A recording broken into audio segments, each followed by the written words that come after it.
On nous vend l'équilibre vie pro-vie perso comme la clé du succès. Mais, et si c'était un piège, surtout pour les plus ambitieux? Aujourd'hui, on va analyser une idée assez radicale. Comment un déséquilibre total pourrait en fait mener à une richesse et une liberté qui semblent presque injustes. Allez, c'est parti. Et on commence très fort avec cette citation d'un milliardaire qui s'est fait tout seul. John Caldwell, il n'y va pas par quatre chemins. Pour lui, cette histoire d'équilibre, c'est un mythe. C'est une idée assez provocatrice, hein. Ça remet en question à peu près tout ce qu'on nous apprend sur la réussite aujourd'hui. Du coup, la question se pose. En laissant tomber l'équilibre, est-ce qu'on se donne un avantage complètement déloyal sur les autres? Est-ce que c'est ça le secret pour construire une carrière et une richesse qui explosent? C'est ce qu'on va voir étape par étape. Alors voilà notre plan de match. D'abord, on va décortiquer ce fameux piège de l'équilibre. Ensuite, on parlera de la saison 1, celle où l'on concentre la douleur. Puis, on verra quelle mentalité adopter avant de passer à la saison 2, le moment de la récolte. Et on terminera en se posant la question, quel chemin choisir?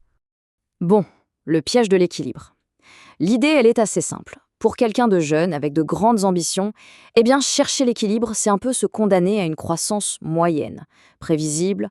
En gros, c'est sacrifier un futur qui pourrait être exponentiel juste pour un peu de confort immédiat.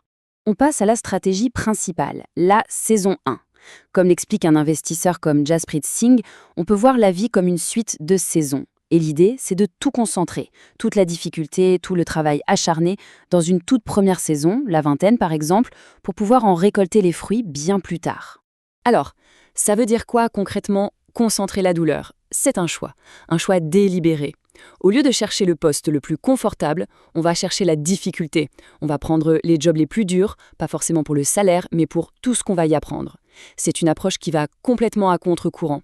Mais le but, c'est de se construire un capital de compétences et d'expérience absolument inégalé. L'entrepreneur Cody Sanchez, qui a elle-même appliqué cette méthode, résume la philosophie à la perfection. Le but, c'est pas de souffrir pour toujours, c'est un pari sur l'avenir, c'est investir dans la douleur aujourd'hui pour s'acheter une liberté totale demain. Ok, mais en pratique, comment on fait? Cody Sanchez propose un guide en 4 points. Premièrement, viser les postes où l'on va apprendre le plus, même s'ils ont l'air ingrats. Deuxièmement, le salaire de départ. On s'en fiche un peu, l'important c'est de remplir son cerveau, pas son portefeuille tout de suite. Troisième point, aller bosser pour des gens qui ont déjà réussi. Et enfin, ne jamais stagner. Dès que la courbe d'apprentissage s'aplatit, hop, il est temps de bouger. Ce tableau résume parfaitement le contraste. D'un côté, la voie classique, on cherche un bon salaire, on préserve sa vie sociale, on évite les vagues. Et de l'autre, la voie du sacrifice. L'apprentissage, avant tout, un investissement total de son temps dans le boulot. Le résultat, d'un côté, une progression linéaire, tranquille. De l'autre, la possibilité d'une croissance exponentielle. Maintenant qu'on a la stratégie, il faut parler de la mentalité. Parce que tout donner, ça veut dire quoi exactement? En fait, ça veut dire qu'il faut repenser complètement l'utilisation de notre ressource la plus précieuse et surtout la plus limitée, notre temps. Et là, c'est la question qui tue. L'objection numéro 1. Je bosse déjà 40 heures par semaine, comment je peux faire pour construire un truc à côté? L'investisseur Monish Pabrai a une réponse très visuelle à cette question. Voilà une semaine tout à fait standard. 8 heures de sommeil, 8 heures de boulot et à peu près 4 heures pour les tâches du quotidien et les trajets en semaine. Ce qui nous laisse, et c'est ça le point crucial, environ 4 heures de temps libre par jour en semaine et 8 heures par jour le week-end. Ce temps libre, c'est la clé de tout. Et maintenant, voilà la semaine de la personne qui choisit le sacrifice. Le sommeil et le travail salarié, ça ne bouge pas. Mais tout le temps libre est réalloué. Ces 4 heures en semaine et 8 heures le week-end sont maintenant consacrées à construire son propre projet. Fini Netflix, les sorties entre potes, le scroll sur les réseaux, tout ça, ça disparaît. C'est radical, oui, mais le sacrifice, c'est ça. Alex Hormozy, un entrepreneur qui a connu un succès fou, incarne cette mentalité à l'extrême. Pour lui, le travail, c'est son hobby. Et il normalise cette idée qu'en fait, c'est OK de ne pas avoir d'équilibre, et que ça peut même être souhaitable pour certains. Ce n'est pas une punition, c'est un choix conscient en phase avec ses objectifs. Bon, après la douleur, vient la récolte. À quoi ressemblent les fruits de tout ce travail acharné? Et attention, on ne parle pas juste de grosses voitures ou de maisons du luxe. Non, la vraie récompense, elle est bien plus profonde que ça. Morgan Housel, qui écrit beaucoup sur la psychologie de l'argent, redéfinit complètement ce que veut dire être riche. Le but, ce n'est pas de pouvoir dépenser 1 million, c'est d'avoir 1 million que l'on ne dépense pas.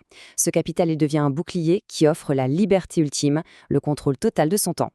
Cette citation, elle est vraiment puissante. Elle transforme l'épargne, qui peut être vue comme une privation, en un acte de libération. Chaque euro mis de côté, ce n'est pas un euro de moins à dépenser, c'est un petit bout de liberté future qu'on est en train de s'acheter. Et voilà concrètement les récompenses. Le contrôle total sur son emploi du temps. Pouvoir quitter un job toxique sans avoir peur. Avoir les moyens de lancer le projet qui nous fait vraiment vibrer. Ne plus craindre les coups durs financiers. Et surtout, le luxe suprême, le pouvoir de dire non. Non à un contrat, non à un projet, non à une obligation. C'est ça la vraie richesse. On arrive maintenant au moment de la décision. Et il faut bien comprendre une chose. Ce chemin, ce n'est absolument pas une recette miracle qui marche pour tout le monde. Monish Pabrai le dit lui-même. Si son job est une passion, c'est génial, il faut continuer. Mais si ce n'est pas le cas, s'il y a ce sentiment qu'autre chose est possible, alors cette stratégie devient une option à considérer. Une option qui a un coût très élevé, mais une récompense qui peut être immense. Jasprit Singh résume le dilemme de manière ultra percutante. Il dit qu'en fait, il n'y a pas d'option facile. Il y a la difficulté du sacrifice, concentré sur quelques années maintenant, ou la difficulté d'une vie de contraintes financières et de manque de liberté qui s'étale sur des décennies. Le choix n'est pas entre facile et difficile, mais entre deux types de difficultés. La question finale est donc posée. L'approche équilibrée, avec tous ses compromis, ou le sacrifice total pour une liberté absolue. Il n'y a pas de bonne ou de mauvaise réponse. Il y a seulement celle qui correspond à ses propres ambitions et au prix que l'on est prêt à payer pour les atteindre. Alors, quelle difficulté choisir ?